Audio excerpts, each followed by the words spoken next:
one. Brilliant. Hi, everyone. Thank you so much for joining us this evening, this morning, this lunchtime. We're really lucky that not only are our speakers joining us from, I think we've got speakers from California across to Greece joining us today, but we've also got a very wide and varied audience. So we're super grateful to everyone for tuning in for what is going to be, I think, a really exciting 2 hours. As a bit of an introduction, this is the second part in a sort of two-parter on environmental art history. I was fortunate, alongside Chris Slaby, who is in the audience this evening, to put together a in-person roundtable on environmental art history and visual culture for the American Society and Environmental History annual conference in Denver a few weeks ago, as kind of a sort of a opportunity to introduce environmental historians to kind of the broader work taking place in the field of art history and visual culture. And we were really lucky to be joined by 3 incredible speakers, Rachel Allen, Nissa Komorowski, and Kimia Shahi, all speaking on sort of very different aspects of what environmental art history might look like. And I think we're going to really see a continuation of that today. We have, how many speakers do we have? I've lost track. Five incredible speakers. Five, yes. 5. I've lost track. 5 incredible speakers who will be sharing their research with us over the next hour. But before we get started, I just wanted to really thank Niche, especially Jessica DeWitt, who is with us online, for really pushing this event forward, for doing some incredible promotional work. That poster that you saw was made by Jessica, and it is because of them that we're able to record this, so it will be available online afterwards. And then, of course, huge thanks to the University of Aberdeen Art History Department and my colleague Hans for co-hosting today's event. Hans, over to you. Yeah, thank you so much, Izzy, for this introduction. I will just say a few words in addition to what we've already heard, just to outline maybe in a tiny bit more detail of what we're hoping to do here in the next 2 hours with you. And I guess what we're really trying to do is probably twofold. On the one hand side, we simply are keen to have a conversation and an international exchange about current work in the field of eco-critical art history, environmental art history, whatever you want to call this field, and to bring together a range of people with different specializations, working on different geographical areas, different types of objects, and different chronologies. But in bringing all these people together, I hope we're also trying to achieve something slightly more foundational, perhaps ambitious, certainly more general.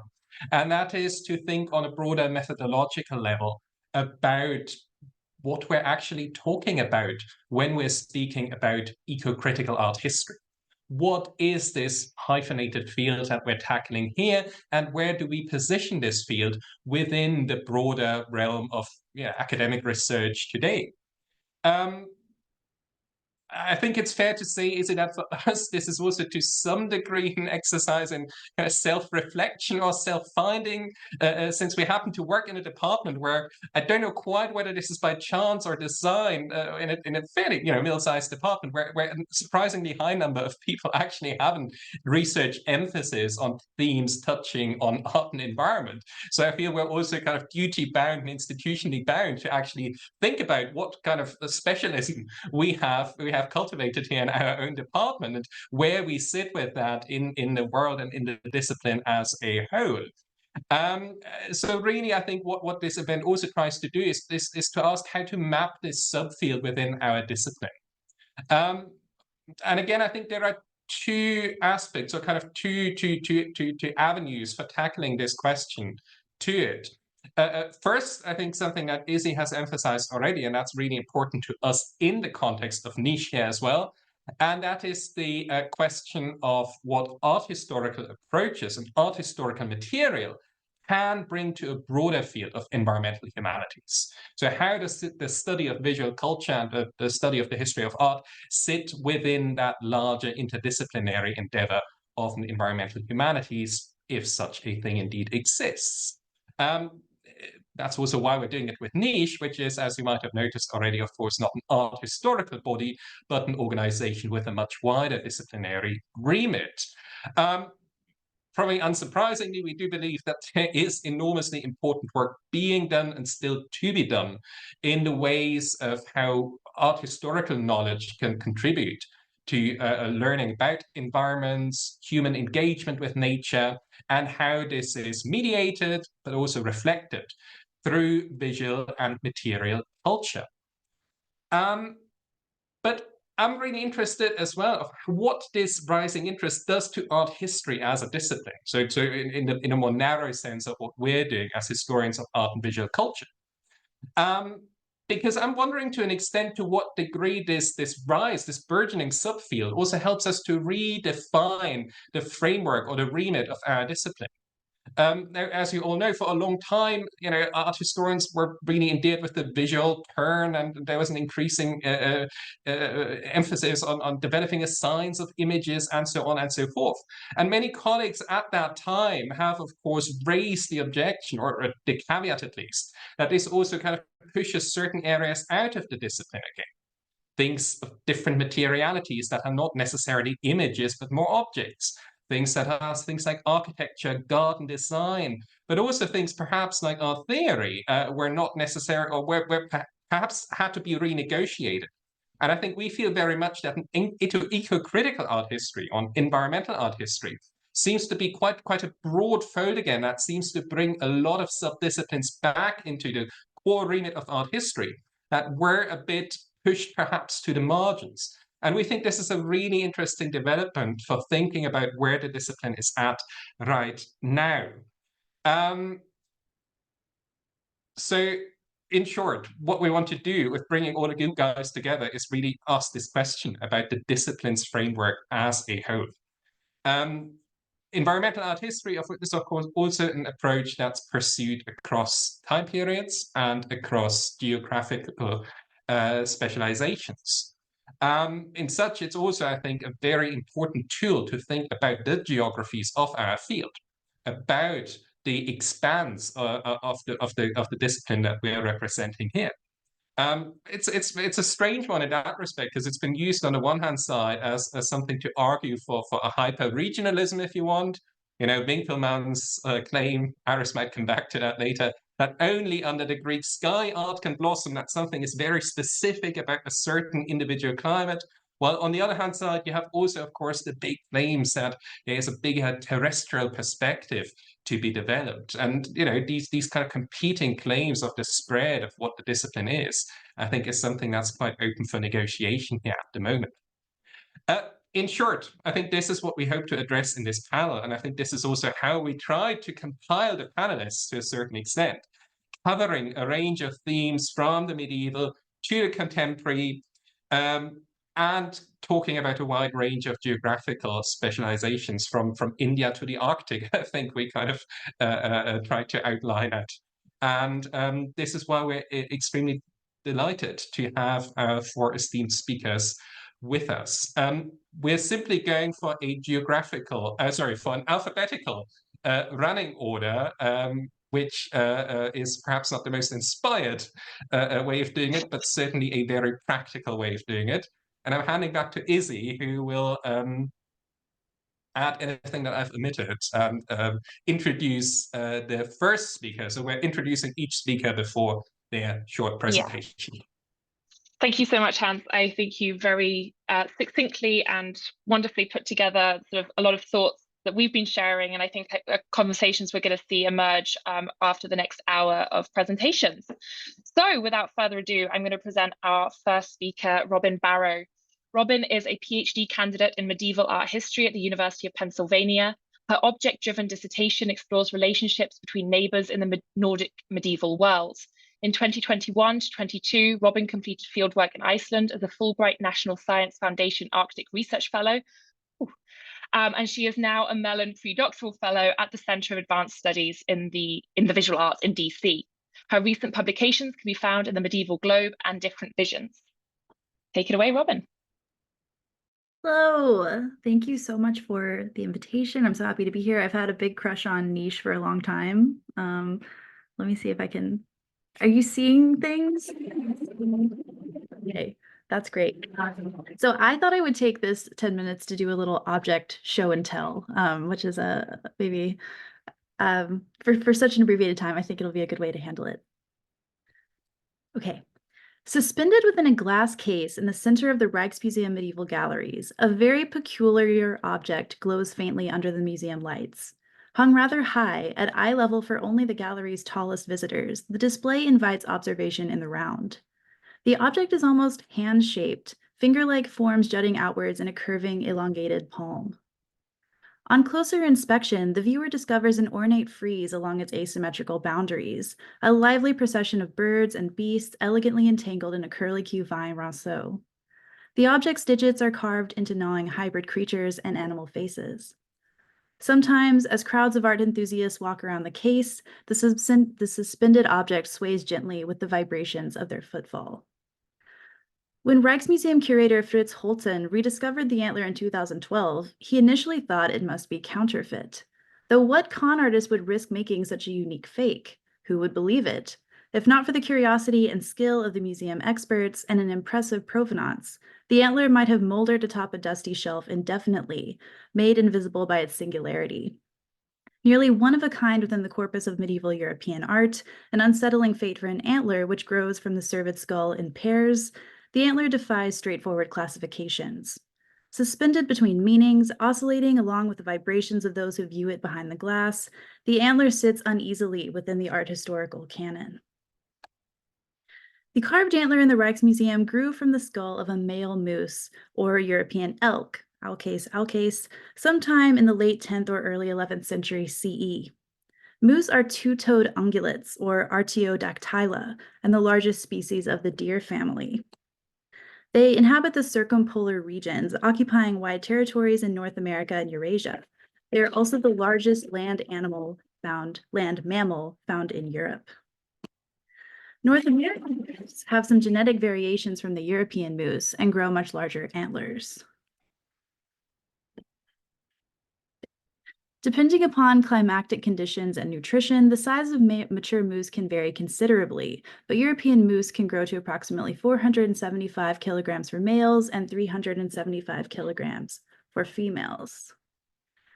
Antlers are seasonally grown, fully developed, shed, and regrown each year. The chronologies of antler growth, disposal by the animal, and collection by people occurs within annual repetitive patterns, which are so impacted by a number of environmental variables that shedding happens at different times, in different years, and in different places. To collect shed antler, people must have a deep understanding of local environments and animal populations, their migration patterns and density, their seasons of aggression, mating, and solitude.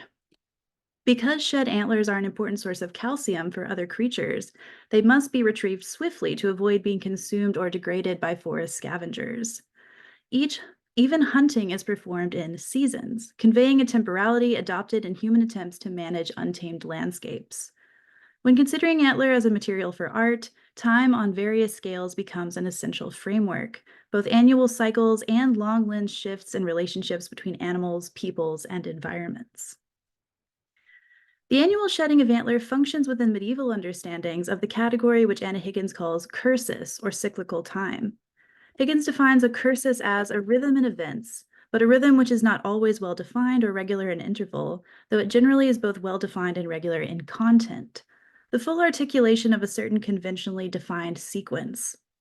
Though Christian theology necessitated an eschatological understanding of time as linear, with the definitive end in the Last Judgment as articulated and periodized by early Christian thinkers, most notably Augustine, a different worldview also included repetitive patterns of time, not least the liturgical calendar, the daily singing of the hours, and the typological prefiguration of New Testament events within the Hebrew Bible. Alongside these theological frameworks of cyclicality were repetitive natural phenomenon, or natural cursus, which Higgins defines as obvious repetition in the natural order, such as planetary movements, generations of plants and animals, the seasons of the year, the everywhere evident pattern of growth, decay, and renewal. This natural cursus, both terrestrial and astrological, accompanied and harmonized with the liturgical calendar and the patterns of labor through the months of the year. The Rijksmuseum moose antler is palmated, measuring 79 centimeters in spread and 52 centimeters in width. The split palm was divided into two primary zones of tines, the brow palm and the main palm. This fully developed antler with two tines on the brow palm indicates that the moose bull who grew this antler was sexually mature, at least a year and a half or 2 years old, though the antler is not particularly impressive in size in comparison with species maximums. The number of tines is also relatively low, technically only 6, since the so-called miniature tines do not qualify. Palmated antlers of large and fully mature European bull moose have been recorded with as many as 29 tines, though 12 to 16 indicates a large antler. Antler spread and number of tines rise proportionally with body weight and age. The largest and most developed antlers grown by the most genetically viable and well-fed males at prime sexual maturity. Smaller moose who live on the southern boundaries of their habitats, and younger and older moose bulls, grow smaller and less developed antlers.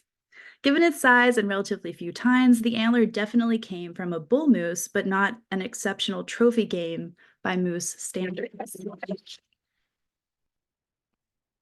The beam of the Rijksmuseum antler is carved into an animal head.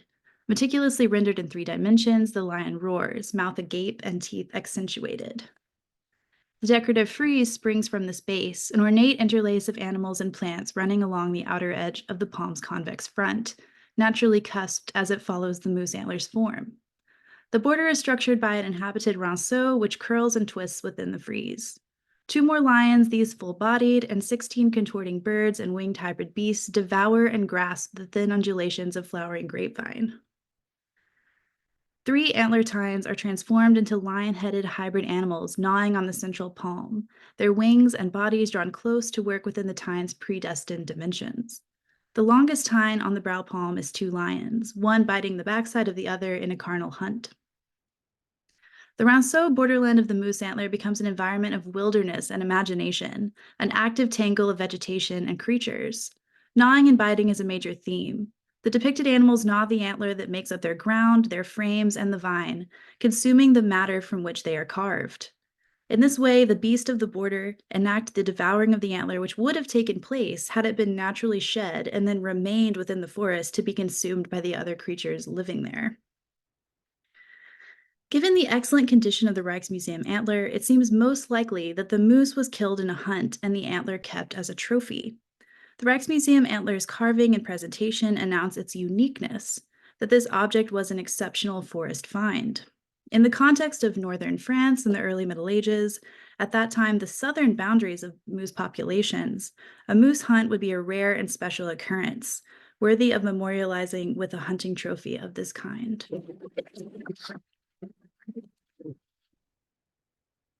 The Rijksmuseum's ornamented moose antler is a work of art that embodies the relic status afforded to an object rendered increasingly rare by climatic change. Through the turn of the millennium, the encroachment of human settlement and territorial development in this period in Europe shrank big game habitats, seriously impacting keystone species like moose, who are particularly sensitive to climatic and population pressures. The increased temperatures of the medieval warm period in Europe limited the areas cool enough for moose, who, due to their large body size, are subject to heat loading at even mild ambient temperatures, resulting in heat stress and energy taxation. The larger the moose, the more sensitive it is to warm weather, meaning that the most impressive large game animals would be the most impacted by warming weather conditions in continental Europe. Moose, which at one time populated areas of Germany and northern France, disappeared from the forests of Western Europe in the Middle Ages, pushed east as well as farther and farther north. As a result, this moose antler was an object unique enough to be ornamented, placed in a church treasury, and preserved as a wonder. In the present day, as the Arctic heats at twice the rate of the rest of our rapidly warming planet, this antler, devoured by the carved forest which adorns it, reminds us in its singularity of contemporary destabilization of natural cursus, particularly for those people and animals of the far north whose lifeways are under such grievous threat. Thank you.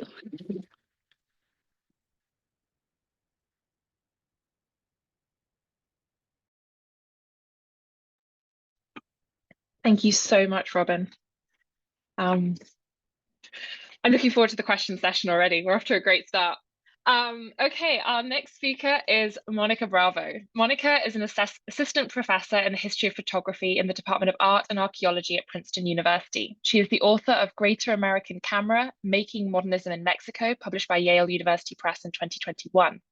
Her current research project, Silver Pacific, A Mineral History of Early American Photography, has already been supported by numerous fellowships. Over to you, Monica.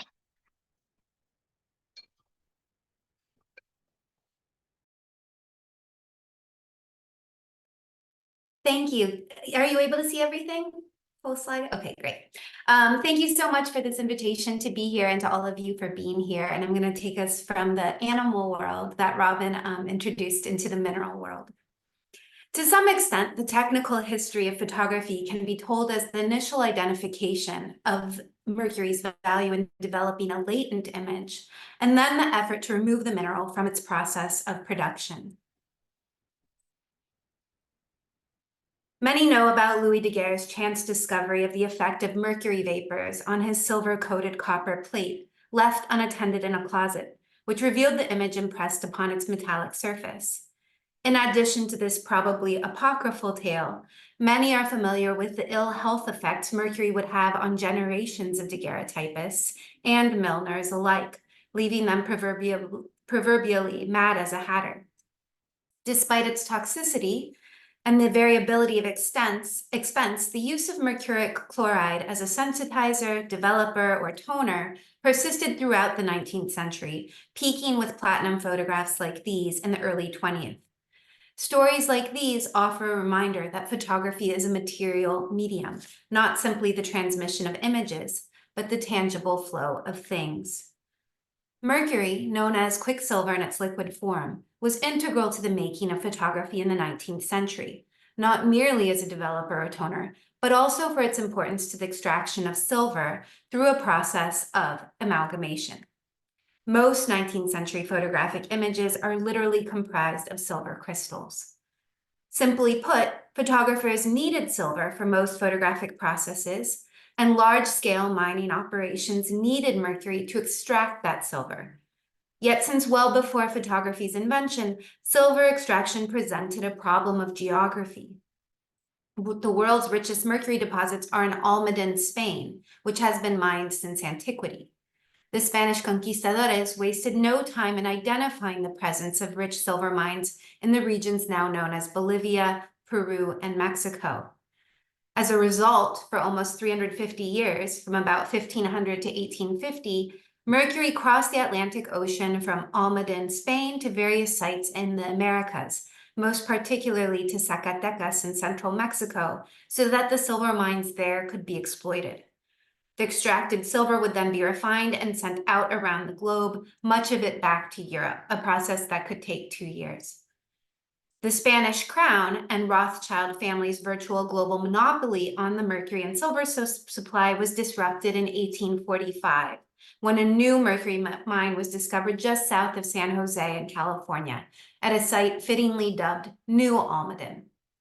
The unearthing of mercury in Northern California just predates the famous gold rush, and the mine's astronomical growth in the early 1850s was well-timed to play a role in early American photographic history. As this brief historical sketch suggests, photography's material history has always been dependent not only on accidents of geography and discovery, but also on financial, diplomatic, and political relationships with respect to the control of resources. A material history, be it in photographic history or in any other art historical subfield, attends to the materials, in this case minerals, with which artifacts are made, but also the lives of objects, as conservators and scholars like Elizabeth Edwards implore us. This includes their histories of display, and of course the images that they carry and that remain a primary source of meaning. But a material history would be meaningless if it did not attend as well to the labor involved in their extraction and to the workers who sold their labor, or, as is often the case with mercury given the health risks involved, from the unfree people from whom it was taken, and that made the exploitation of these resources possible. I've been tracing the transatlantic trade in mercury and silver through its replacement by trans-Pacific and inter-American exchange in the 19th century. While economic histories have previously demonstrated the radical reorientation of such mineral networks, my research focuses on visual expressions of mining labor. For the remainder of my time, I will attend to photographs made at one key site of historic mercury extraction in New Almaden, California. The photographs depict industrialized landscapes, a complete town, mining processes, and laborers, some known and others no longer identifiable. I seek to honor these unnamed individuals by drawing focus to their work, the conditions of labor, and the mineral-intensive medium, photography, to which their efforts contributed and upon which it is premised. Although a red mineral had long been known in the modern-day San Jose region of California by the local Ohlone people, it was only identified as cinnabar, mercury's primary ore, in 1845. This site became New Almaden, the first mercury mine, or indeed commercial mine, in the state. According to historian Andrew Scott Johnston, quote, by 1851, it accounted for half of the annual global production, disrupting the Rothschild cartel's control of the world quicksilver markets, end quote. The Mexico-based firm of British businessman Baron Forbes operated New Almaden profitably until 1870, mostly through export sales to Mexico, South America, the southwestern United States, and China, in that order of importance. The company thus succeeded in shifting the entrenched transatlantic mercury trade to the Pacific Rim. However, Baron Forbes was beset throughout by legal conflicts. East Coast investors known as the Fawcett Group employed landscape photographer Carlton E. Watkins to document their claim on more than one occasion. In 1863, Watkins made 24 mammoth plates and 50 stereo views, sequenced to mimic a tour of the Fawcett property in New Almaden. Two separate settlements can be observed in the Town on the Hill by Watkins: English camp below and the older Spanish camp above and closer to the foreground. These names refer to primary language spoken, not to nationality. The miners who lived there, usually with their families, were mostly Cornish, Mexican, and Chilean, each culture with a storied tradition of subterranean mining. The ethnic groups lived in relative harmony, but segregated into enclaves. Here you see Mexican and Chilean miners kneeling at mass, with the Anglo-American mine owners and administrators standing erect. The large format camera Watkins employed for photographs like this did not well serve close-ups nor interior scenes, as the aperture required greater light and longer exposures. Watkins did not shy away from such subjects with his smaller stereo camera, which was fitted with two lenses to approximate the distance between two eyes. There are scenes of sluicing, charging and discharging the furnaces, weighing the liquid mercury, preparing the flasks, and marking them with their distinctive letter A for New Almaden. These stereo views provided an educational service, teaching viewers the steps involved in mercury processing. They are also at least somewhat promotional, a kind of brand placement for the Baron Forbes Quicksilver Mining Company smuggled directly into the intimacy of the stereo viewer, used most frequently in the sanctity of one's own home. However, another aspect of the process is conspicuous in its absence from Watkins's oeuvre: the underground mining and transporting of ore to the surface and smelting works. As this later photograph shows, this backbreaking labor was typically completed by Mexican and Chilean workers, while Cornish miners tended to work in the smelters, a kind of hierarchical segregation that I have explored further elsewhere. Watkins perhaps lacked the technology or experience with magnesium flash to make photographs within the mines, though he would later produce these stunning underground images in the Anaconda copper mines of Montana in the 1890s, at great risk to his personal health. The closest he got on the occasion of New Almaden was to the entrance of the tunnel, relying on daylight to illuminate figures about to enter the maze of mercury mines below the earth. He pictured Sherman Day there, the mine's superintendent, posed just off center with the cane for support in his right hand and a surveyor's tripod at his left. Two large rocks of cinnabar ore bookend the tracks used for carting ore through the tunnels. Day is positioned within the tracks, his body prefiguring the precious ore, or at minimum, ensuring its smooth ride to the surface. His posture is proud and erect, as indeed the tunnel he stands before was renamed from New Tunnel for him in 1857. It became the Day Tunnel at the Randolph Shaft, which swelled the company's coffers. Yet the photograph begs full consideration of the photographic encounter, to use photo theorist Ariella Azoulay's influential phrase. Day stands poised to use the surveyor's equipment that would determine distances among points in space, a valuable tool to determine property boundaries. But Watkins' position would have echoed Day's. Indeed, he would be the more active agent, operating the stereographic camera perched upon his photographer's tripod and directing Day to pose. The camera would prove to be an equally adept tool in creating property lines to that of the surveyor, its results, and sometimes even its operator, more rhetorically persuasive. On the other hand, it is possible that Watkins did not lack expertise or the ability to photograph with flash at all. Perhaps Day blocked his path, choosing for the photographer's survey of the mine he superintended to focus on the mine's terrestrial landscape, not the load lines, nor the laborers buried underground. As I stated at the outset, the photography industry first exploited and then became vastly less dependent on mercury for any part of its process by the early 20th century. That is to say, insofar as it related to photography, mercury was in retrograde, at least until the 21st century, when it resurfaced in the most ubiquitous form of photography of all, in our smartphone cameras. Thank you.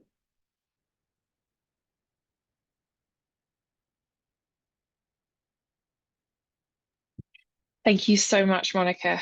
Yeah, thank you. Right, moving swiftly on. Our next speaker is Jagata Ray.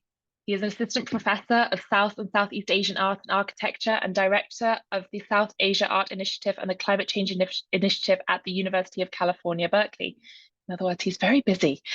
Ray's recent books include Climate Change and the Art of Devotion, Geoaesthetics in the Land of Krishna, 1550 to 1850, published in 2019, and Water Histories of South Asia, The Materiality of Liquescence, co-edited in 2020. He is currently writing a book on the question of the animal and animality in the early modern period and co-editing Ecologies, Aesthetics and Histories of Art, forthcoming this year. Over to you. Thank you, Isabel. Thank you.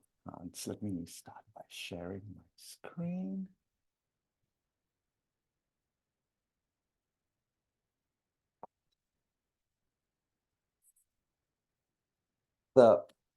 Is this good? Can you hear me?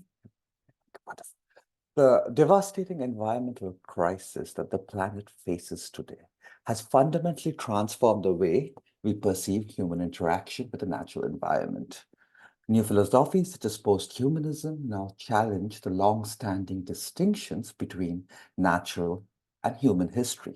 We might ask, can art history, a discipline primarily engaged in the study of human creativity, also breach the natural-human history binary?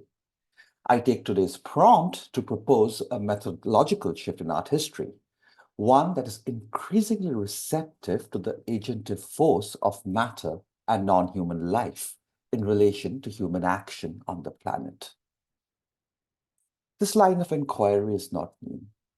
From tracing the millennia-old trade in lapis lazuli extracted from Afghanistan, or tracking the global circulation of silver from Potosi in the early modern period, and in a way this builds up on Monica's talk, art history has always been attentive to the material world that is at the center of art production. Our embattled ecological present, however, demands new narratives that belongs to another register of thought, one in which histories of art can be reconfigured beyond accounts of global trade and connectedness through a self-reflexive attention to both the agency and the agentive nature of the non-human world that has been marginalized by colonialism, capitalism, and the economies of natural resource extraction.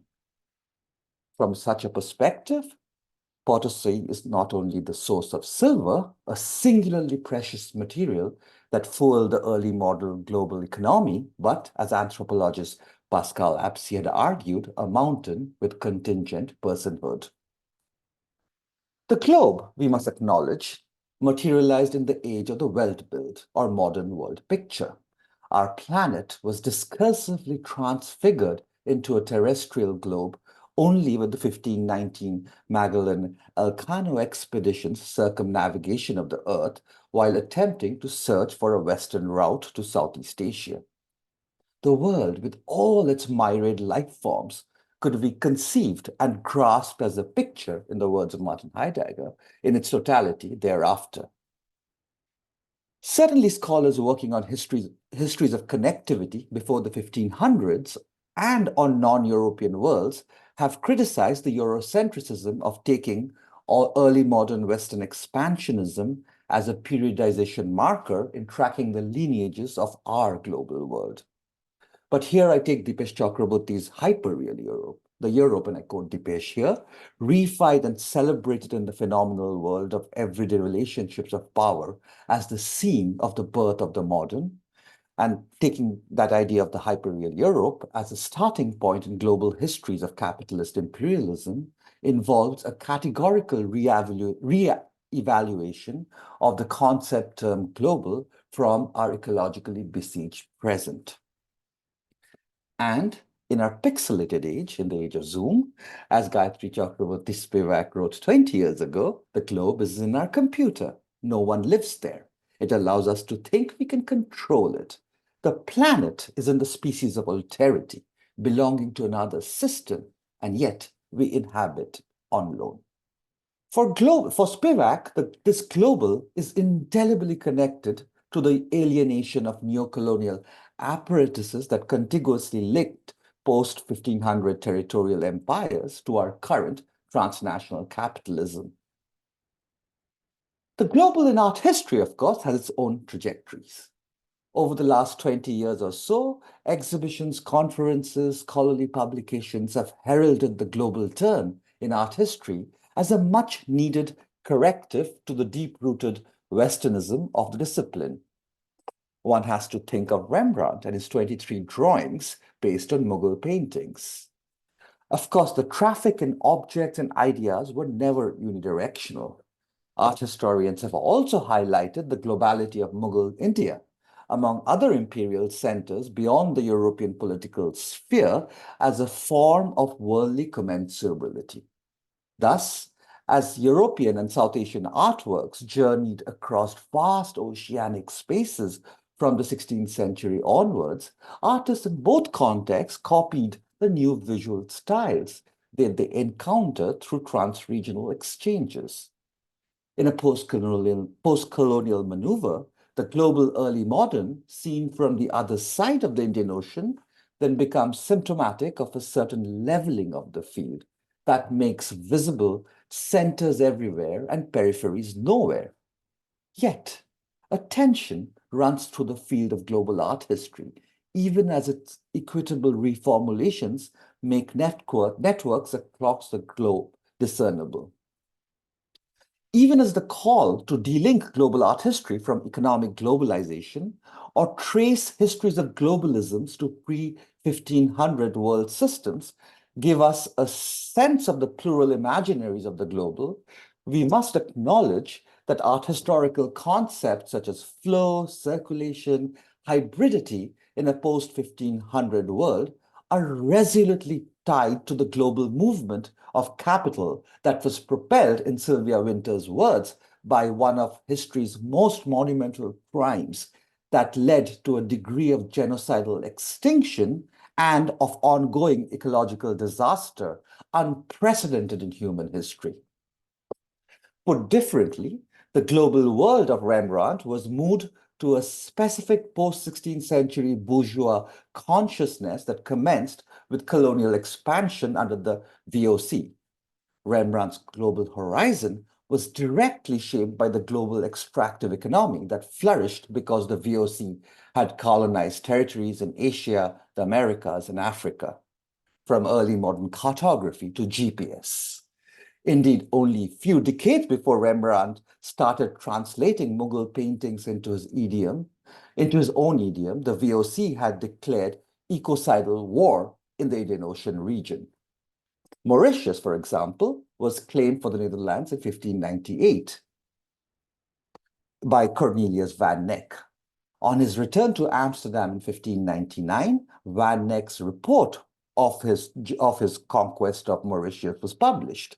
In 1601, a second edition was published with a copper engraving with the first published image of the dodo, the broad-billed parrot, and the Mauritius giant tortoise.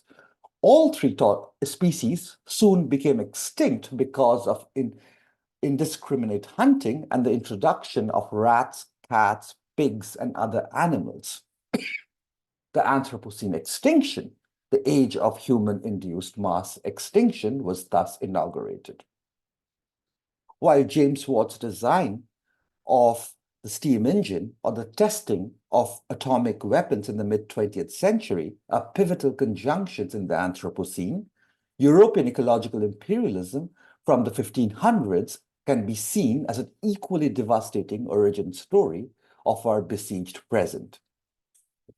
Global Amsterdam, we must then concede, was not the same as global Surat, the Mughal port city where Peter Mundy had seen two dodos at some point between 1628 and 1634. The Mughals never had an expansionist ambition of seaborne colonialism, unlike European trading companies, even though they actively collected plants and animals from across the world. The bird had reached South Asia before Mundy wrote about it, as we see in the 1625 painting of the bird. The dodo also reached Japan in 1647, when the VOC Warehouse Journal from Nagasaki notes that a dodo was presented for the Lord of Hakata. How then do we discuss the career of the dodo in Asia? Rather than a seaborne empire, historians propose the Mughals were a sea-conscious empire. Thus, while global Amsterdam was a product of a global extractive economy that flourished because the VOC had declared genocidal war in Asia and Africa, this was not the case for the Mughals, with their elaborate mechanisms for revenue distribution and thriving regional economies.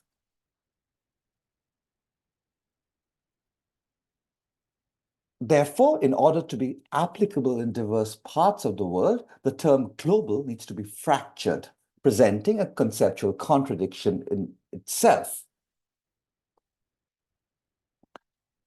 Overwriting the global, then I would argue, decenters the anthropocentric foundations of our art history, one that accounts for relations between humans and environment that are not centered on colonial domination and extraction.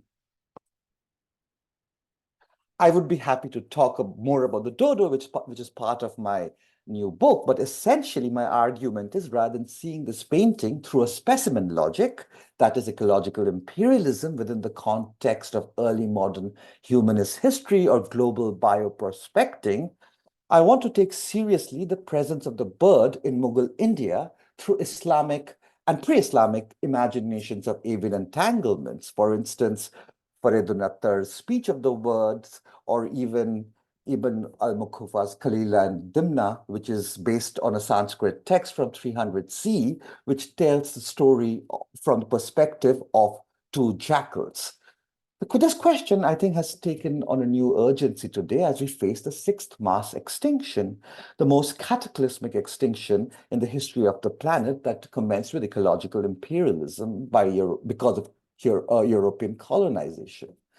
The present moment begs more than ever critical questions about the intersection between the material world and the fellow animals with whom we share.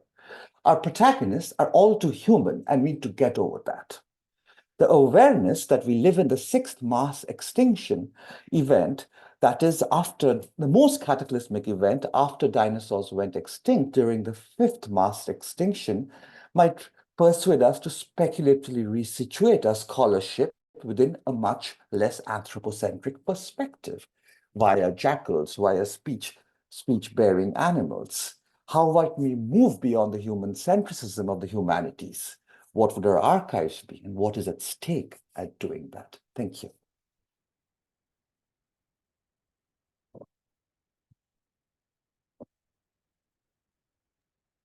Thank you so much. Oh, this is the time where it's handed over to me, as I just remember. Thank you so much, Sugata, for this very provocative and stimulating presentation. So I very much look forward to the discussion later. But now it is my great pleasure to introduce our next speaker, Alistair Ryder, another Scottish art historian here from the University of St Andrews. Alistair's research focuses on European and North American art since the 1950s, and he has written extensively about minimal art. His most recent book was a study of the American minimalist painter James Howell, who devoted much of his career to painting in the gray spectrum. So something that's perhaps not necessarily environmental in the first place here, but he also focuses on sculpture, which is what he's going to focus on today. He has cultivated that interest in environmental subjects for many years, and also has taught at St Andrews a course for quite a number of years now on art history and environmental crises, which also seeks some exciting collaboration with adjacent schools and disciplines such as biology and so on. But without further ado, I'm handing over to Alistair, and we look forward to learning more about sculpture since the 50s. Thank you, Hans. And thank you, Isabel, for the invitation. I'm going to try and share my screen now.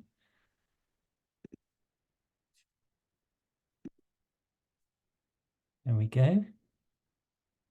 Good. Okay, great. Yeah, no, perfect. Good. So St Andrews is about 75 miles to the south of Aberdeen. And I've been having some conversations recently with my colleagues in modern languages about beach combing, about flotsam and salvage.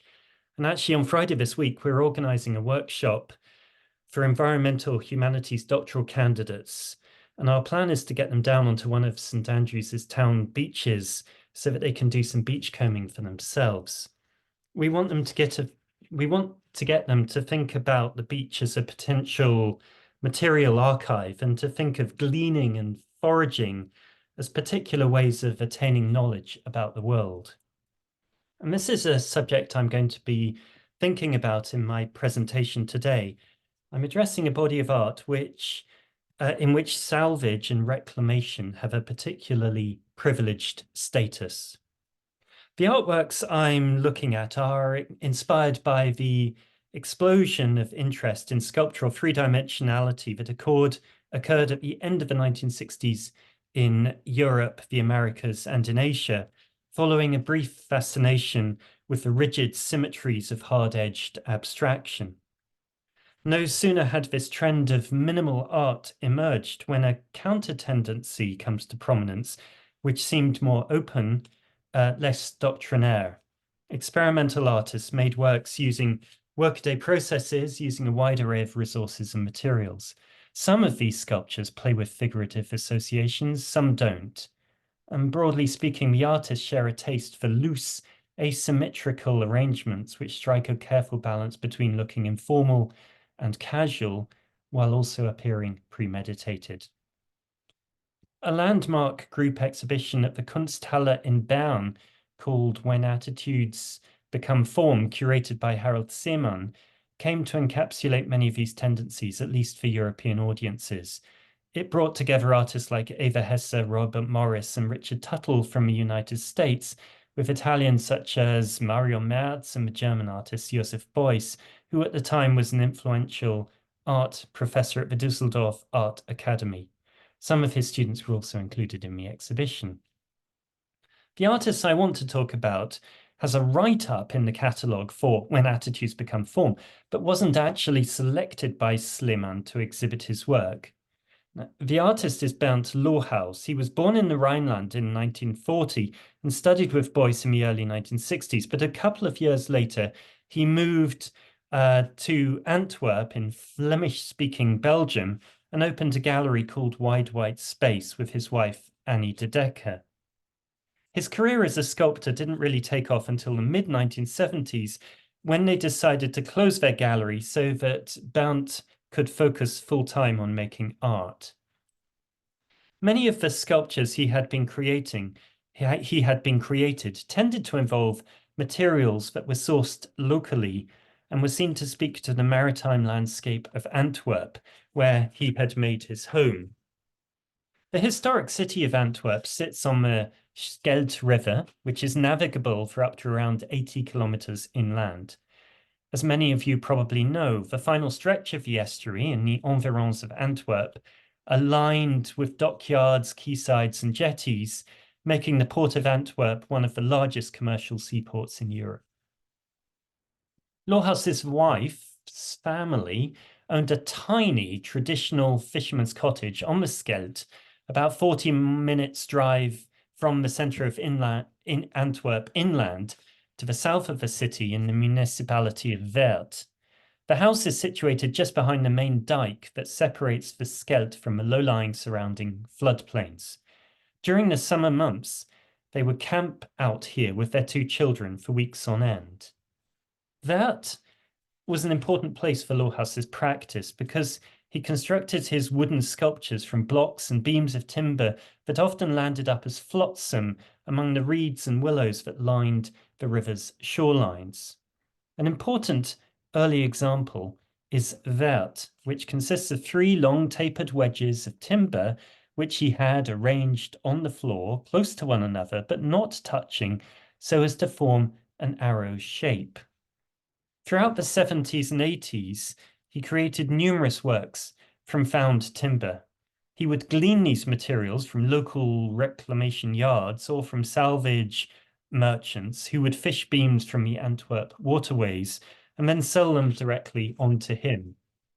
Here he is in his studio in Antwerp in the early 1990s, surrounded by these materials. His way of working involved living with the timbers for long periods of time before making a judicious selection, then positioning them carefully into groupings or configurations. Only seldom would he alter the shape. He'd retain the found forms and the weathered, patinated surfaces. When asked how he sourced his timbers, Lohaus would often emphasize that he did not look far. It was the harbour and the river that provided. Of course, we might think there is a certain romanticism to such assertions. It appears to absolve us as viewers of the obligation to think hard about what the original function and origin of these timbers were. And critics were often happy to play along.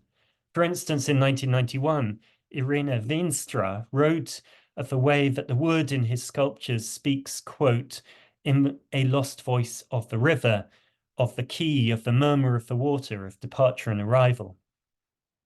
It's as if the water washes away the obligation to understand anything further, and we can fill in what is unknown with stereotypes. Foraging and gleaming might seem like an easy option. You pick up what's at your feet and fantasize about its origins beyond the horizon. But I think there's another way of approaching the foraged or salvaged object, where the lessons it teaches us are maybe tougher to assimilate. Lohaus preferred one species of timber, which is known in Dutch, German, and French as a zobi. He liked it for its density, which he explained made it exceptionally hard to cut. A zobi, or Lophyra alata, is not, however, a timber that grows locally. It's a tropical hardwood, native to the lowland rainforests of Central and West Africa that stretch from Sierra Leone to the Democratic Republic of Congo. At maturity, the trees grow up to 60 meters in height with an average girth of around 5 meters. It was also a species that was extensively forested and exported to Europe throughout the 20th century. Its appeal lay in the fact that a zobi outperforms most European species for its resilience in marine environments. Especially in France, Belgium, and the Netherlands, it is the material of choice for constructing canal pillars, river bridges, pontoons, mooring points, and for protecting load-bearing structures in harbours. Until its bankruptcy in 1994, there was one principal local consumer of a zobi on the Scheldt. the shipbuilding yard, Bolwerth. It occupied 85 hectares of land on the opposite bank of Lohaus's family cottage in Weert. In the 1970s, it included one of the largest dry docks in the world, over half a kilometre in length. And during these years, Bolwerth manufactured oil tankers, cargo ships, bulk carriers, reefer ships, ferries, and frigates. Wood products were continuously required to support the ship's steel hulls. The azobe that Lohaus was finding washed up on the banks of the Scheldt were likely to be keel blocks, which the yard used in large quantities on the slipways. They were the expendable tailings of a manufacturing process that regarded hardwoods shipped by sea from the global south as little more than single-use products. Lohaus was only able to construct sculptures from this timber thanks to the historical circumstances of the Belgian post-war economy. But does his transformation of these salvaged timbers to the status of art somehow act as a form of reparation for an extractivist logic that resulted in discarded sections of tropical hardwoods washing up in Northern Europe? Perhaps we can't go that far. But I do think that the act of salvaging infers an alternative set of values that support those that support the exploitation and mastery of the earth. By requiring viewers to pay attention to these found forms as they are, we are invited to see the world not as pristine, but as already filled up with fragmented, incomplete things. Lohaus's judicious arrangement of timbers into little constellations are only provisionally assembled and don't ever imply the possibility of a unified form. Sometimes he adds words to the surfaces of the woods, which rarely amount to full sentences and which only increase the impression of open-endedness. What I admire about these sculptures is that they make a space for what is lost and not known. They are that not only are things fragmented, but so is our knowledge. They make a case for not being able to know, which is not the same as willful ignorance, but of recognizing there is more strangeness in the interrelations of the world than those words ich und du or I and you can ever convey. Thank you. Thank you, Alistair, for this wonderful presentation, much more food for thought. And I suggest we're saying straight into our last presentation for the day. My greatest pleasure to welcome Aris Sarafianos, who's a professor in art history at the University of Ioannina in Greece. He received his PhD from Manchester University, where he was taught for a number of years. And I think it's fair to say he's one of these Greek art historians that maintain quite an international profile and visibility, many fellowships from the Huntington to Birkbeck to the Mellon Center and so on and so forth. He has published widely, in particular about 18th century art and art theory, the intersections between art history and the history of medicine, and of course also about Johann Joachim Winckelmann and climate theory in the 18th century. Aris, over to you.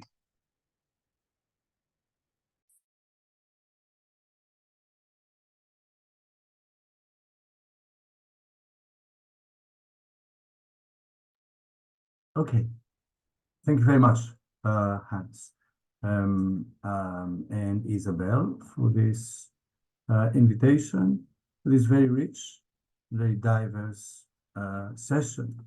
Tell me, okay, can you see the PowerPoint? Yes, you can. Okay. We're on slide 4 at the moment, so you need to go back to the beginning. I am back, but it seems there is some delay. I'm very sorry about that. I'm going to stop sharing now, and I will start my little presentation, and then I will connect you when it's done with my PowerPoint. Yes, thank you. I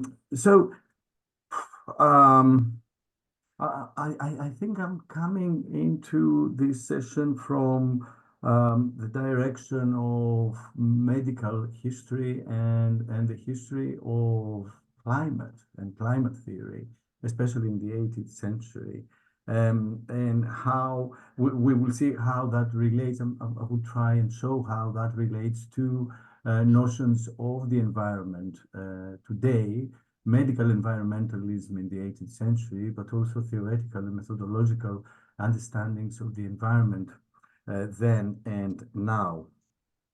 So I've become interested in environmental art history in the context of my biopolitical angle on aesthetics and medical economies of sensation in art theory and art practices in the 18th century, especially in the context of studying polite regimes of sensory quietism, as well as in the context of unlocking the special intensity of extreme models of sensory contradiction, such as the sublime, Berg's sublime in the 18th century.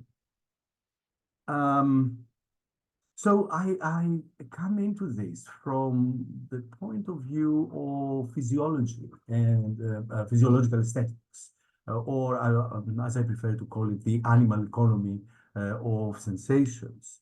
And in the process of this study, I bumped into climate and climate theory, and I'm trying to show, and this is what I suggest also in this present session.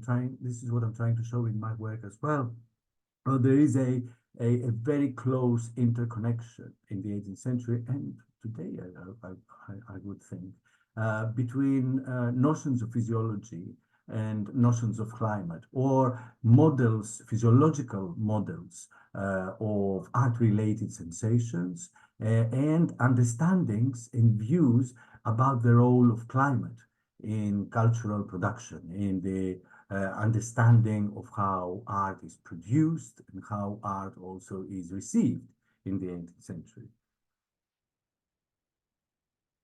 So this interest has focused attention on the economical aspects of models of sensation in this period, and it aims to show the connections between major breakthroughs in physiological aesthetics, the physiology of art-related sensations in this period, and environmental models and climate theory in the history of art and the history of medical environmentalism. My interests and my research and my ongoing work unearths the importance especially of bioeconomical angles. Such angles allow qualifications of degree in the critical analysis of artistic phenomena in general, while fleshing out crucial disagreements between different aesthetic models and art practices, which are otherwise lost or misunderstood. The argument is that such variations of scale between competing models of sensory and animal economy in this period set the parameters for the period's most decisive medical, cultural, and political conflicts, including aesthetic and artistic conflicts between the sublime and the beautiful, or the shift from the south to the north, which I see as coterminous and coextensive with them. The shift from climates of the south to climates of the north as seats, as sites for optimal cultural production. This is the main worry of the 18th century, which are the precise sort of optimal conditions, environmental conditions and climate conditions for the production and reception of art, for the sort of creation of the necessary degree of sensibility for the production of high art and high quality art. And of course, you know, the answer theoreticians, art historians would give to that was, of course, the climates of the South, or otherwise known as the median sort of climates of the South, the climates of quiet sensations and refined stimuli, as opposed to the primitive, abrasive, and immoderately tonic climates of the North.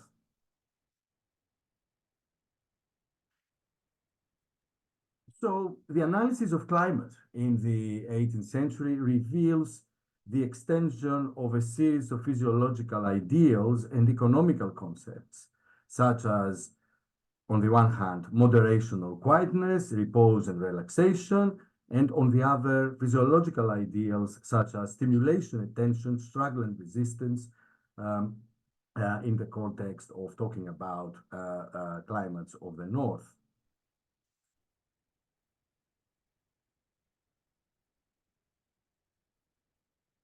The way in which I understand climate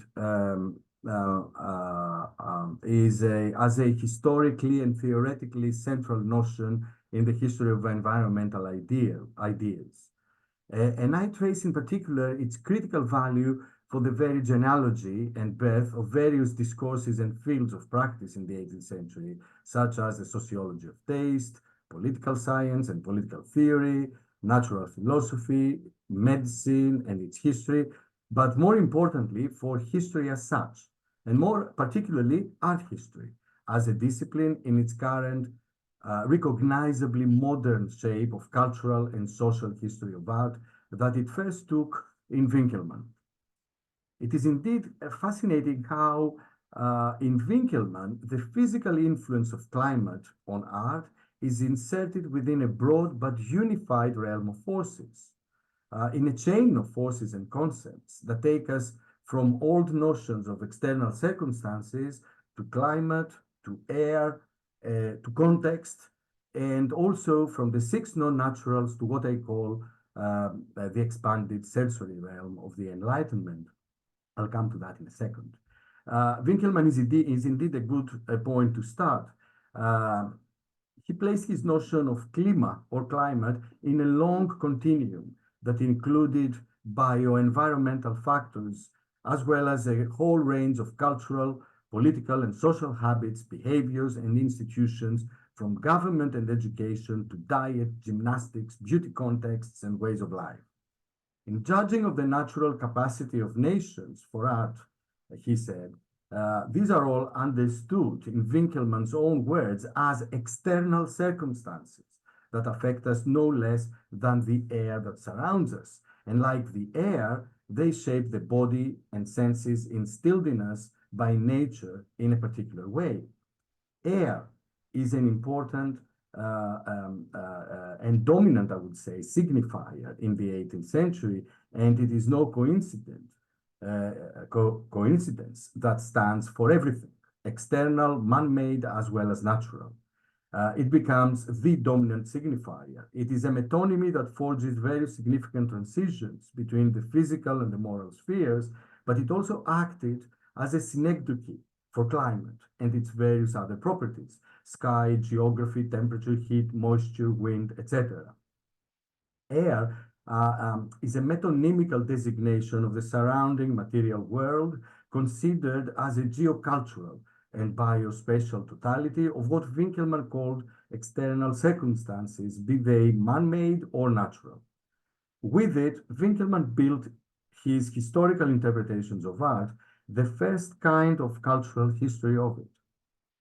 And it is in this strict sense that external surroundings, air or climate, play in his work a role very close to that played in historical studies by present-day notions of context or milieu. Indeed, Winkelmann's struggles with climate offer important materials towards a possible genealogy of the modern concept of context. And this is how all of these notions of climate and air sort of worked in the 18th century as sort of umbrella notions for what we today call context or surroundings or environment. Also, I find very interesting, and this is part of my sort of newest research, how this continuum that Winkelmann built is very much related to another medical continuum from antiquity, a continuum precisely set up to facilitate such inclusive yet unstable interactions. And I mean Galen's six non-naturals. This is the latest of my research interests, to place art history and art criticism in this new, inclusive, but also solid and firm medical context to retrieve otherwise little understood and understudied connections between art, medicine, material life, and the body made by contemporaries throughout this period. What I mean is that the six non-naturals place art and artistic practices as a form of ingesta or a kind of grant envelope, like air, like water and food, like rest and exercise, sleep and wakefulness, venal habits and the passions. What is also revealed in this way is the precise linkage of art with such a powerful compound of life-related determinate conditions that shaped art's historically specific role in competing models of well-being, optimal production, and political engagements. This is a powerful interactive continuum, the six non-naturals, that can form an adequately critical and informed tool for the retrieval of important historical connections about art's environmental and medical materialities in this period. And it is a rich and highly inclusive model that can help us understand again and build a holistic framework for the study of art. And this is exactly what I call the expanded sensorial realm of the Enlightenment. I want to finish this short introduction by just underlining how within this context of climate theories and physiological changes, I find extremely important this shift, this passage, this change from climate models that relate to the south, from climate models that relate to the north as privileged sites for cultural productions and high art. And I brought with me an extract I'm working on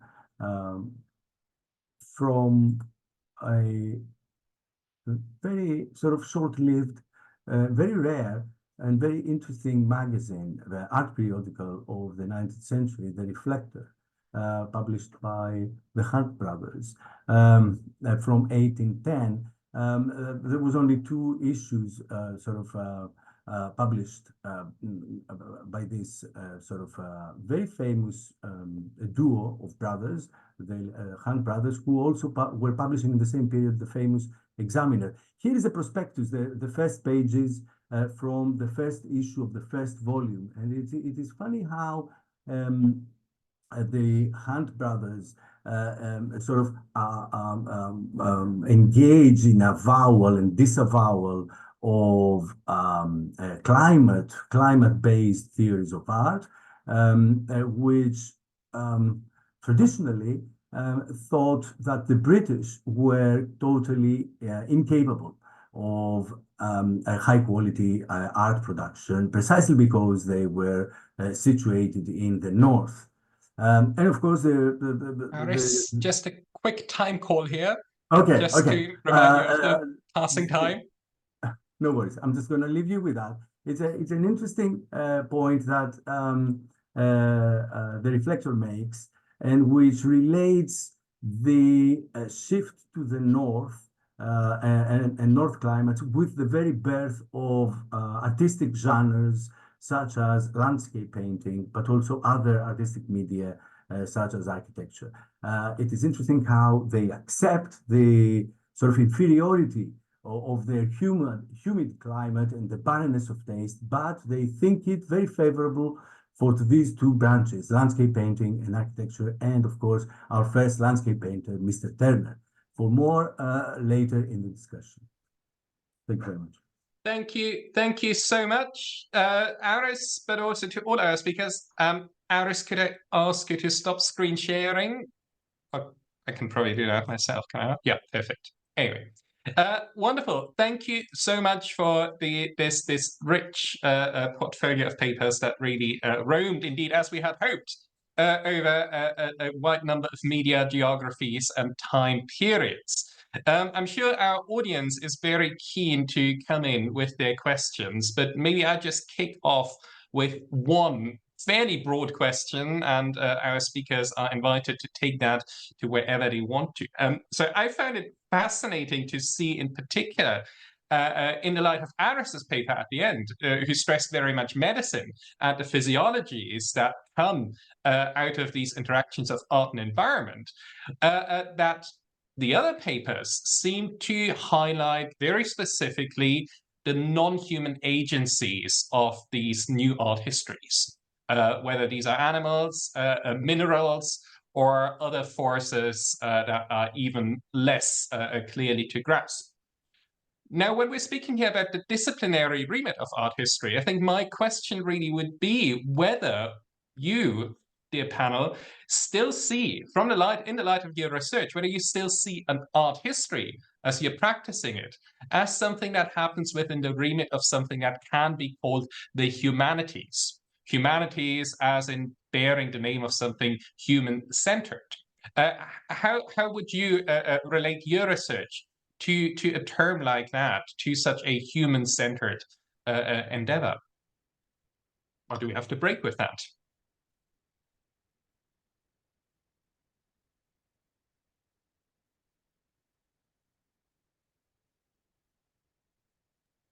I can jump in. Thank you. Monica, please. Thank you. Yes, no need to raise hands. So, dear speakers, you just jump in as you please. When we feel moved in the Quaker way. Thank you for that great question and these great presentations. And I think it's a really valuable question. I think I was just writing in the beginning of an article recently, something along the lines of like, I think ultimately, like most art historians, I understand a more capacious sense of authorship and agency than we historically have as a discipline. And yet I still want to make a kind of privileged space for the role of a maker, at least in the period that I'm focused on in the 19th century. Like there is still, a photographer, whether or not they identified as an artist in this moment, who is making a lot of decisions that go into the making of the artwork, even though that is circumscribed by questions of supply chains and the market and these mineral flows that I try to tease out very carefully in the work. So for me, even though I'm looking at questions from legal histories, from economic history, from kind of corporate archives as well. For me, it's deeply humanistic. It is ultimately about, viewers and makers and including those of us today, including present day viewers. So that's sort of how I think about that question of agency and making and the non-human.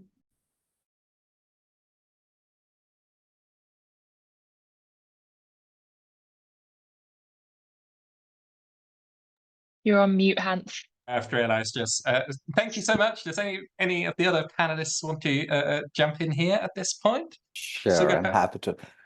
So I would slightly contradict Monica here. I am interested in the non, and I think of Catherine Yusuf's work of the geological. And for me, much of my writing has been to challenge the humanness of humanities, because the human is not a universal category. The human, as it has been framed through the Enlightenment, is a category that has to be rethought. And for me, the human that I am interested in lives with the non-human. So for me, it is that intersectional understanding of a more than human world where we can live with other species, other life forms. That is what interests me. So the human of the humanities is not of any interest to me. I just add that. Oh, I raised my hand. Whoops.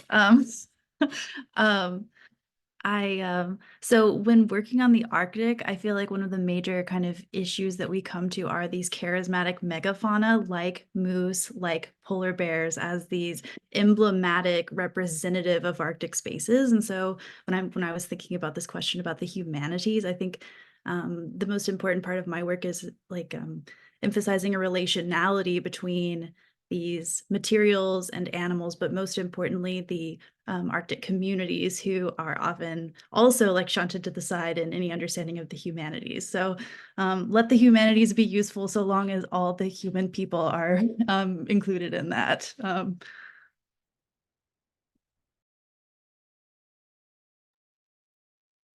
A wonderful attempt at a compromise here, Robin. But I find it wonderful to see that already some of, I think, our principal tenets here and our basic frameworks and categories seem to be at stake here. Aris, you have your hand up. Yes. Can we? I just want to pose the question. Can we actually talk about politics without looking into all of those motivations that are human specific? I mean, and I'm looking, into all of these notions of the environment, climate, air, and how ideas change, but also practices, art practices related to these notions change according to professional, geopolitical, imperial, colonial, and other types of motivation throughout the last couple of centuries. How the way in which these models are constructed is very much kind of rooted into these types of human motivations, aspirations, agendas, and power relations. And I think this is sort of part of our human endeavor to unlock and unweave these webs of power and also division, inequality, and projection in the past. So that's how I understand my place in the humanities and the human endeavor in a way, as a critical and reflexive process of self-understanding and the understanding of the environment at the same time in our sort of relationship to it. Yeah, thank you, Aris. And I think that's a really important point, because I think your paper also showed that even 18th century discourses about climate and the humanities' place within are perhaps much more complex and multilateral webs than the very abbreviated notion of the enlightened man and the anthropocentric ideal of that period, which undoubtedly also existed. But whether it's the whole story is, I think, a problem to be raised here. So I find that a really interesting point to think about humanities with humans that are perhaps framed slightly differently to the very kind of hierarchical ideal of a traditional Enlightenment view of humanity's agency in world history.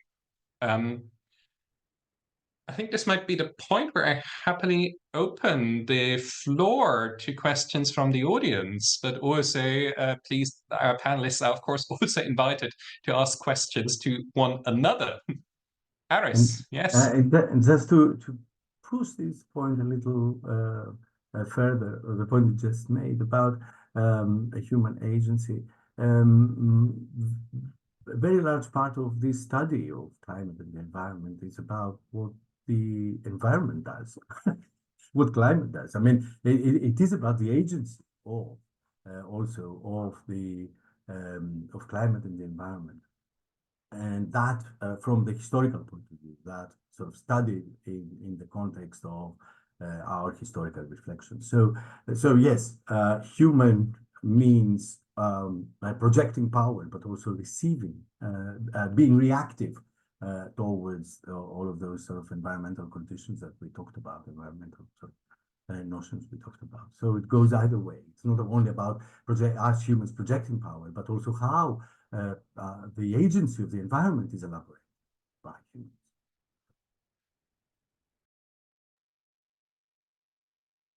Can I ask just a large, quick question? First of all, thanking Hans and Izzy and all the speakers for convening. This is just great.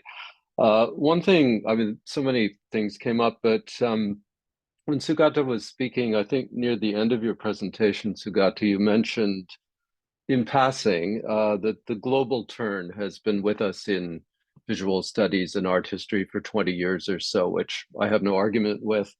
and we wouldn't ask you or anyone else to go into all the details. It's such a massive tangle.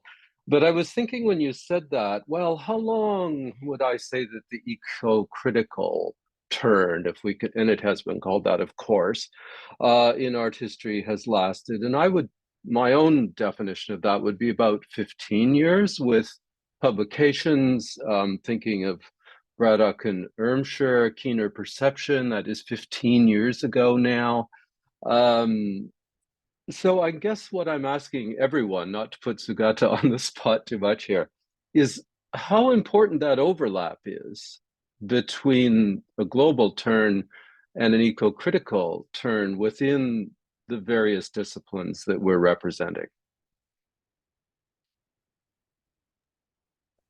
Mark, wasn't Greg's book a little earlier as well on Rousseau? Yeah, although he seems to be kind of freestanding back before history. Right. but you're right, Greg Thomas. Yeah, you're quite right. So let's say that they overlap absolutely identically. That would be better. Yeah, I Good think it's an point. interesting question. I never actually thought of it this way, but you're right. I mean, like if you start thinking of Greg's work, like 90s, and then of course Jamie's, your work, Alan's work, all of it is sort of coming up. I mean, I said global 20 years. I mean, that was, I haven't actually done the historiography of global art history, and I'm sure many of us here are very familiar. I think there is something interesting in the way they intersect, but they do not talk to each other. And I think that's what I find, like you're raising a very interesting point in terms of how global art history has become, in a way, I would say, let's say, I mean, it's very difficult to find an origin story, but I think Elkins's Art History Global could be one moment of that debate sort of unfolding. And now Monica's recent book came out called Can Art History Be Made Global, where she actually argues that we have to think about questions beyond the global. So but I don't have an answer, and I would love what other panelists think about this, but it's a good question. I mean, these two fields really developed over the last 20 years. I think it's part of neoliberal economies and a way in which the global economy has been working, but of course, the environmental catastrophes of the last few decades. But that said, I mean, just to complicate origin stories, I would argue that the idea of an eco-art history can actually go back to the early 20th century as well. I mean, Aris mentions Winkelmann, right? So there is from the very, I sort of briefly mentioned in my book that like even with the beginnings of art history, there's already a certain understanding of climate. Whether we designate it as eco-art history or ecological is a different question, but whether it's Stella Kramrisch writing in India in the early 20th century about the Buddhist culture through ideas of transubstantiation, or Winkelmann writing about climate. And so I think there is something, I mean, Thomas de Costa Kaufman also brings it up in his book. So I think there is something interesting about the intersection, but also a prehistory before we all decide to call it eco-art history or environmental art history. Genealogies matter, I think.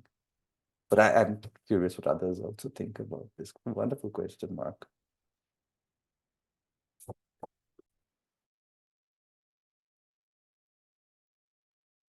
Maybe I come in again, sorry. I think this is fascinating to think about the intersections of different subfields here, because I was wondering, yes, I mean, Sugata, you rightly quote here again Winkelmann, and I think this is terribly important. But there's also a strong sense, I think, that in the, say, pre-2000 authors, quite a number of at least, have not instrumentalized, that's the wrong word, but make climate operational. Not the least to define local specificities. I mean, with Winkelmann, this localism, I think, is strong. And if you think of art critics such as Lucy Lippert, for example, who also has this book, The Lure of the Local, where it is also about activating climate in order to give meaning and identity in a multi-centered society. I feel there's a very strong sense about climate and place. And thinking about your presentations today, I do wonder indeed whether we do witness a certain shift towards operating with the notion of climate and environment in with the foil of a more globalized art history in mind. I mean, even Robin, you're speaking something at that moose. It's quite a localized thing. Yet you are also, of course, immediately going to a fairly big expanse of space and thinking about interactions, at least between, say, northern France and the regions where you have these animals more traditionally roaming. So I feel there's in all the papers there was immediately a certain stretch, at least, of landscapes taking place.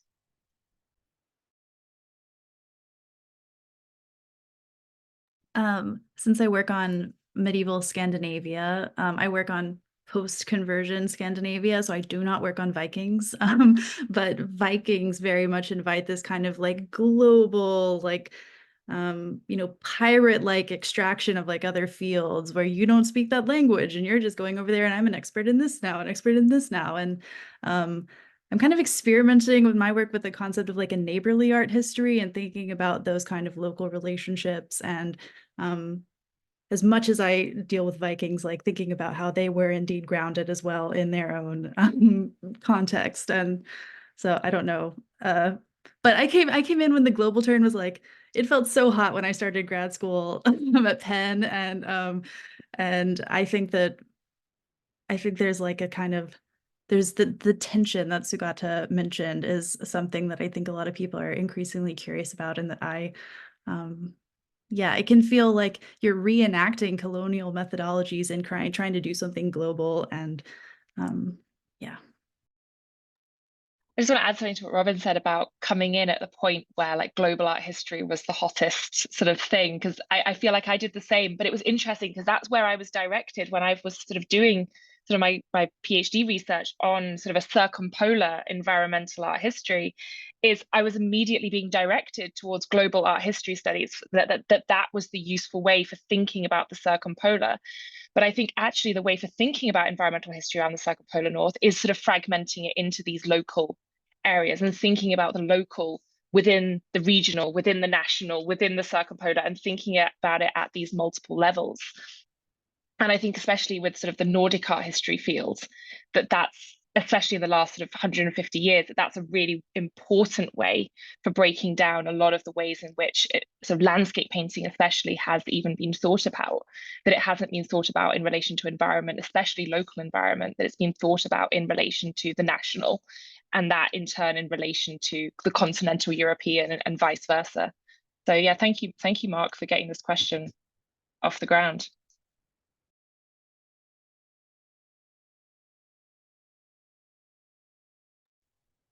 Do you have any other thoughts or any other questions?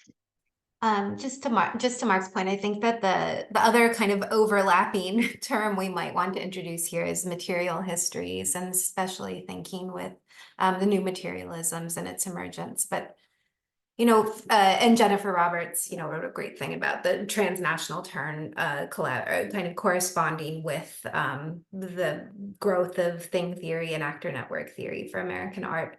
But I think, and I think for me, it was coming in through material histories, and actually a longer history of that discipline through the material culture kind of approaches that Jules Prown was talking about in the 1980s was kind of, those are questions that are still generative and productive to me, even if we might understand more things to be acculturated than I think he kind of originally conceived, and to think of these broader networks of relations.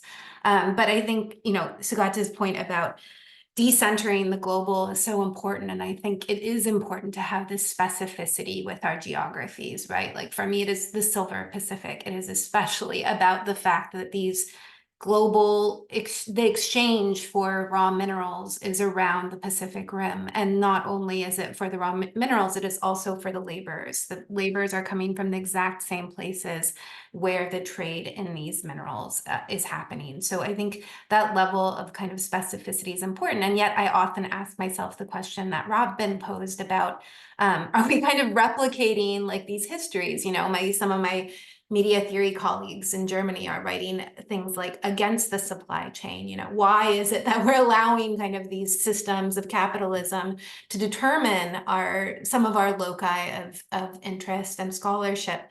And for me, it's because that is the history. That is the history of empire and of these economic systems that we need to trace. But it doesn't make it feel good. Monica, I was so struck by that image of the mine boss standing in front of that cavern, and that photo was as much about like what you didn't see and like the kind of grounded invisibilized labor under the ground, and yeah, that just was fascinating. I don't have a question, but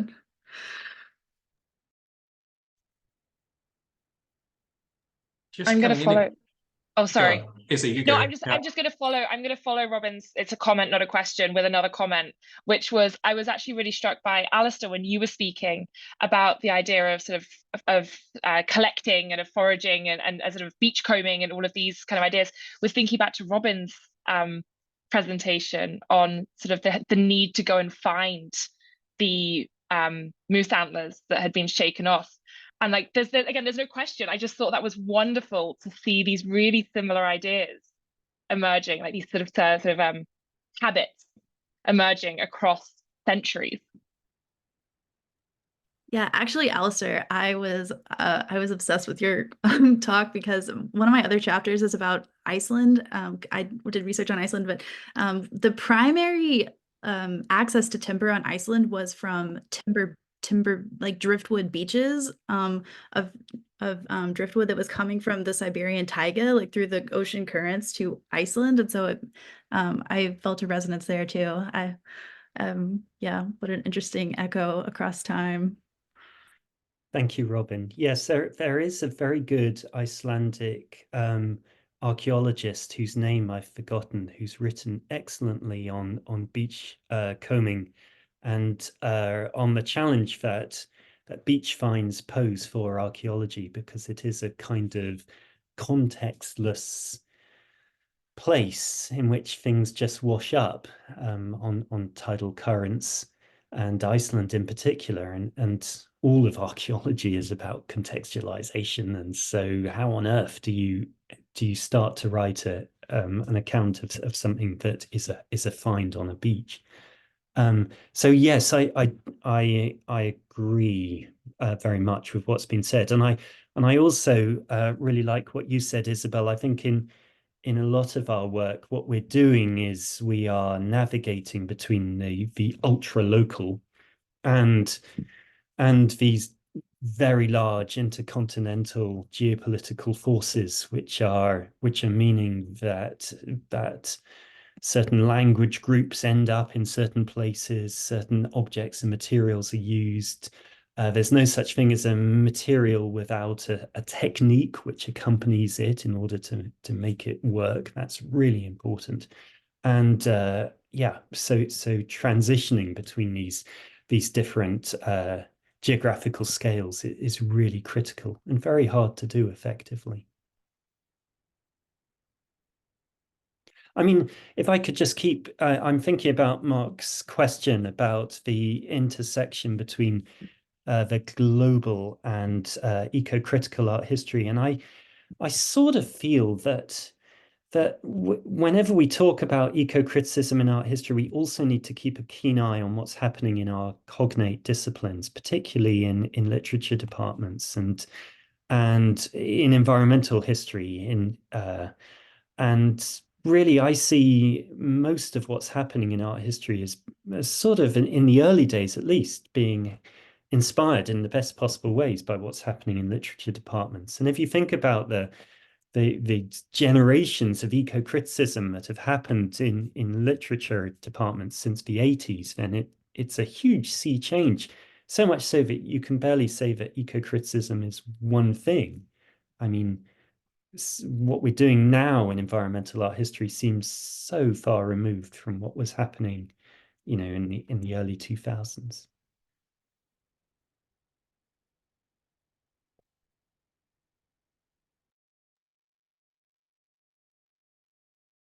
That's a fascinating remark. I think also thinking about the transdisciplinarity here of how methodologies travel.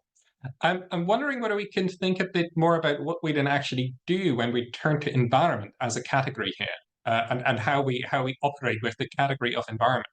Because the more I listen to our discussion here, I also feel that we are actually talking about a number of very different historiographies. Economic histories, material histories, history of politics and power and whatnot. Very few of us talk actually about what say environmental historians would be primarily interested in, namely about what happened in a certain environment at a certain time. Robin, you've spoken a bit about warming in the Middle Ages. I think that was very, very instructive to see how these things have an impact on availability of material. But that almost seemed, at least one step removed. This was not kind of the prime starting point, which is perfectly fair. This is not, of course, meant as a criticism. It's just an observation. I'm always thinking to what extent we're using environment here also as a certain glue that helps us to bring these different discourses, say economies, extraction, power, imperialism, collecting together under one, I wouldn't say umbrella. It seems more like a subcutaneous kind of layer that seems to be suitable for binding these different interests or these different agencies together. I'm wondering whether this is just my impression or whether there is maybe something to that way that we use environment as a shorthand for connecting different fields of discourses.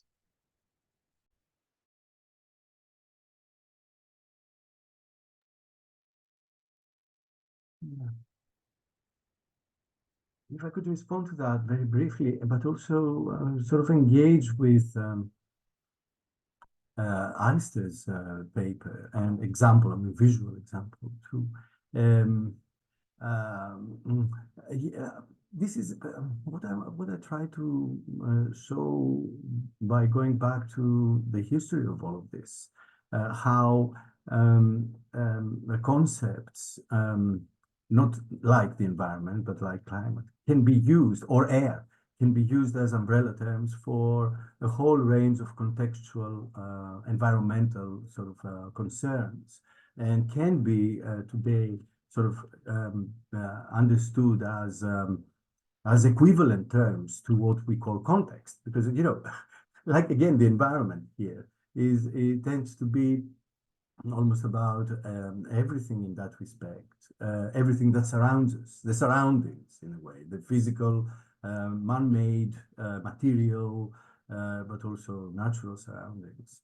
And that's useful, but again, we need to organize, I think, the field a little with more distinctions and more qualifiers. But in the case of Alistair, I was thinking that, to complicate the issue a little more, I was thinking that the sort of words you showed us by their nature, almost the materials also they use, but also the way in which they occupy space, they create environments in a way. And here you have a notion I was trying to sort of flesh out by means of explaining my own research interests in the 18th century.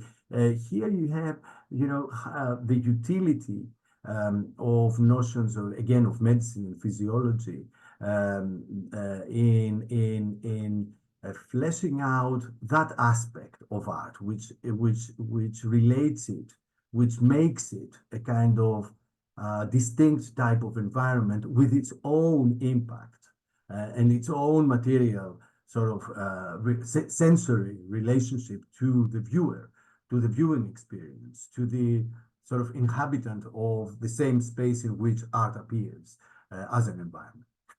So I was wondering if we can use these notions sort of creatively to redefine the impact and the force of art as a form of material environment within the environments from which it emerges, a kind of dialectical, if you like, back and forth between surroundings and artistic environments. Yes, just sort of bringing this up because it is about the reactivity and the interactivity of these notions that we find so interesting and so engaging, and we deal with them, I mean, with increased interest. So, yeah. Thank you, Aris. That's really thoughtful. I mean, it's true that sculpture has this very powerful sense of presence. That's not a kind of chronologically particular phenomenon of the medium. All sculpture does have the capacity to command its surroundings, and that is certainly the case for these kind of works that are abstract that I was looking at from the 60s, 70s, 80s onwards.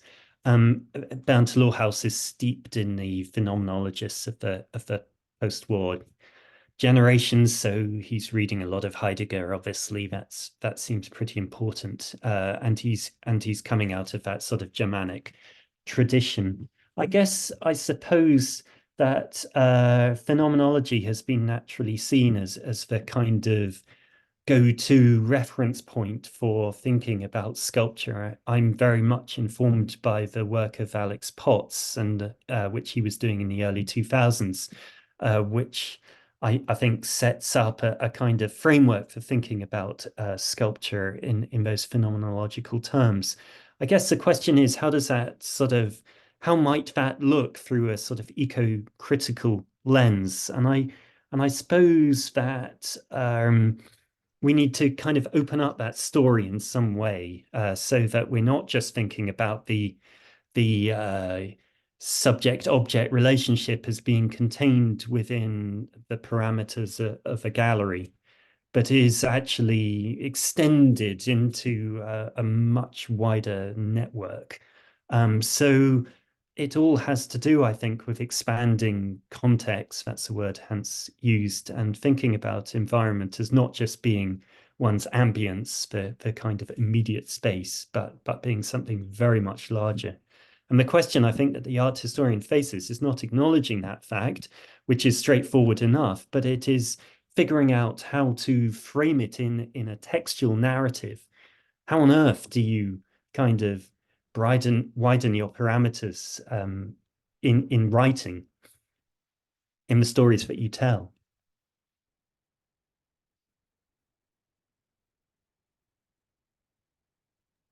Aris's great comments made me think too about how much we can expand this idea, right? So that it's not just installation art that's creating an environment, but to think of a painting or a photograph or a moose antler as also, right, being itself an environment, also itself kind of producing space. And I think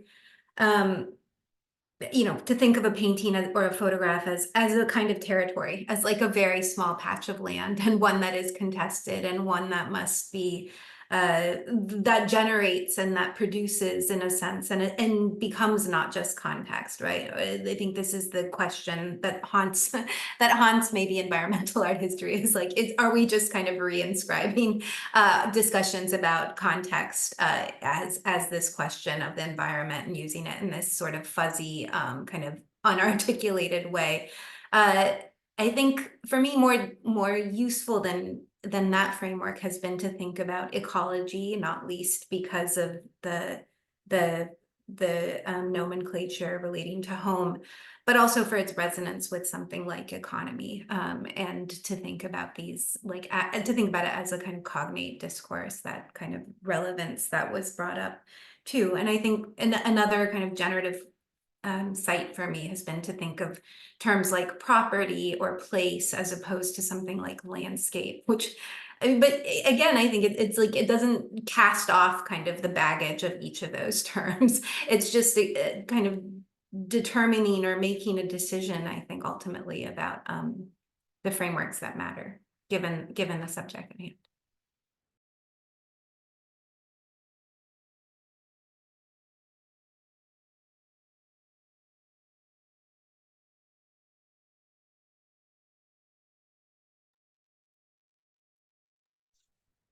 No, that's a really important point, Veronica, and I think, yes, you completely got to the nitty-gritty of what way I wanted to go with that. that's of course where the question of terminology here weighs very heavily on what we're doing indeed. And I mean, that's, I think, unavoidable, I think, in any approach, of course, that we're taking. If you replace landscape with property, I mean, my God, it's hardly more neutral the one than the other. Yeah, absolutely right. It's simply a way of framing and foregrounding which lens you're going to take. And I think that's then an important question, I think, that you addressed just now, as to what terminology we're using when we're speaking about the kind of ecocritical dimension. Do we go for something like environment? Do we go for something like ecology? And how do we differentiate actually between these different layers of meaning and association? I mean, I was very conscious, at least when we put it together, that these things were used fairly interchangeable by us. You know, that we once spoke about eco-critical art history and environmental art history and so on and so forth, which is fair enough. We also are happy to have a broader conversation. But I feel there's a lot of still actually fine-tuning to be done in disentangling potentially these different terms and their associations. That too was more common, I'm afraid.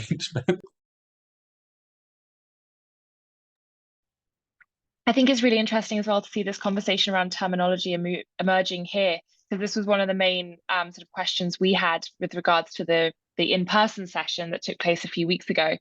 And I don't know if Chris is perhaps listening in more closely, but I think it's interesting to see this conversation taken a lot further today than it was perhaps a few weeks ago.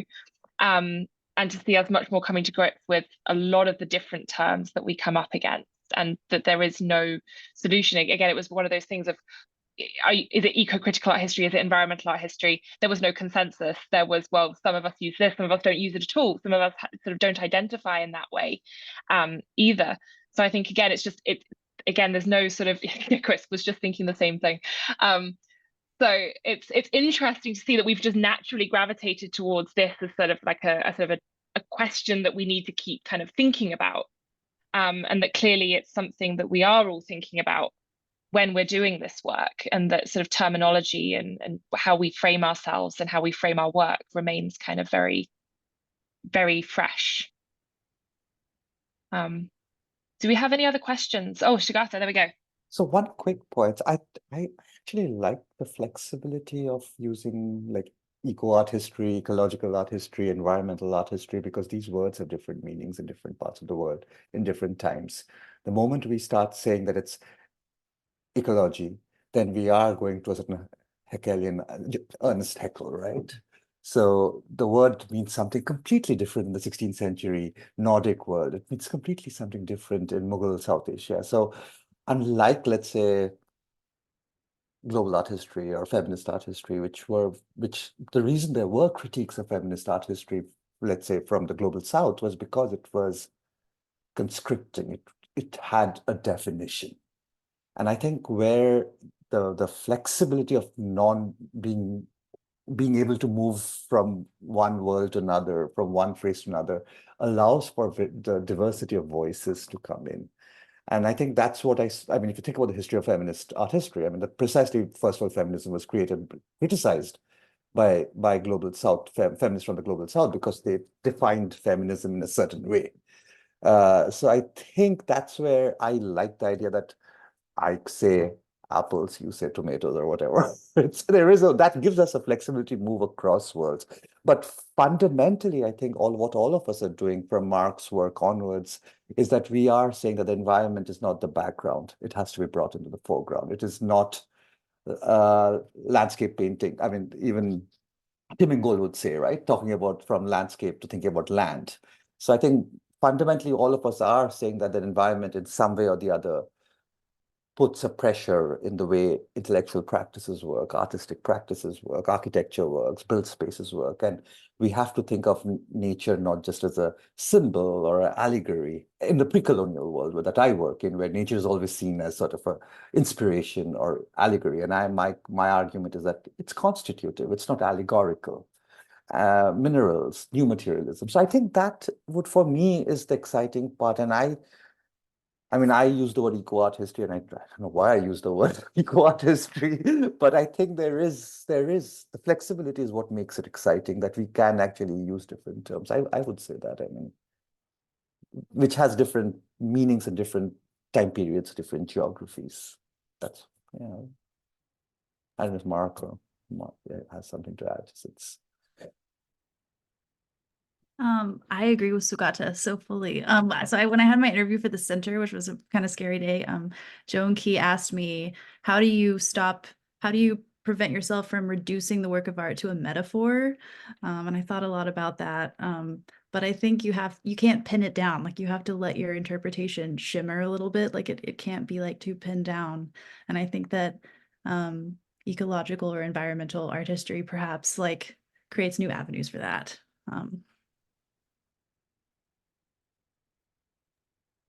I just want to underline, Sugata, your point about the absolute criticality of perceiving environmental or eco-art history as being different around the globe. I think that's such an important point. I get my students to read a lovely little piece by Jens Baumgarten about Sao Paulo, which some of you guys probably know, and he talks about, you know, what environmental art history looks like in Latin America is going to be very, very different to the type of environmental art history that gets written in Nigeria or in Germany. And I think it's very, very important that we avoid universalizing.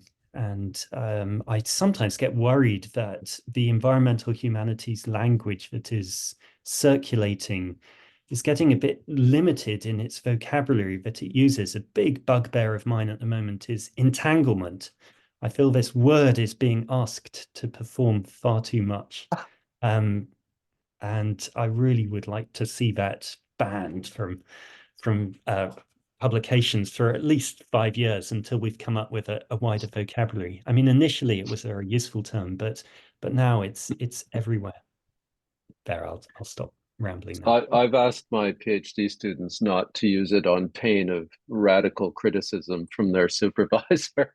We just need a moratorium. I agree with that, Alistair. Amazing. If we don't have any other questions, I think our panelists have performed exceptionally this evening and have really got into the conversation, the question. I think it's been really rewarding to be able to have this conversation together. Thank you all again so much for participating in this. Thank you to our audience for tuning in. I hope you all have a wonderful evening, afternoon, morning, wherever you may be. And keep an eye out for this going live, going uploaded onto YouTube in the coming weeks. So you can rewatch and re-engage in this conversation for as long as you need to. Thank you all so much. Thank you, everybody. Have a wonderful rest of your day. And it was a delight having you. And thanks again to Nisha.